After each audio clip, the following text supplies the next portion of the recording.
If your GMC Sierra dashcam just gave up on you, don't worry, you're not alone.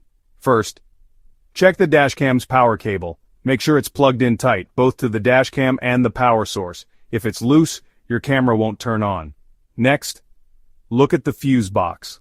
A blown fuse is a common reason electronics stop working. Open the fuse panel, usually under the dashboard, and find the fuse labeled for the dashcam or accessory power. If the fuse looks black or broken, swap it out for a new one with the same number.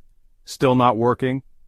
Try a different memory card. Sometimes dashcams won't record if the card is full, damaged, or not formatted correctly. Put in a new or freshly formatted card and see if that helps. Also, check your dashcam settings. Make sure loop recording is on, and that the date and time are set correctly. If you see error messages, look them up in your dashcam manual or online. If nothing works, disconnect the dashcam for a few minutes, then plug it back in. This simple reset can solve many problems. And if all else fails, reach out to GMC support or a trusted mechanic. Don't let a dead dashcam put you at risk. With these tips, you'll be back on the road and recording fast.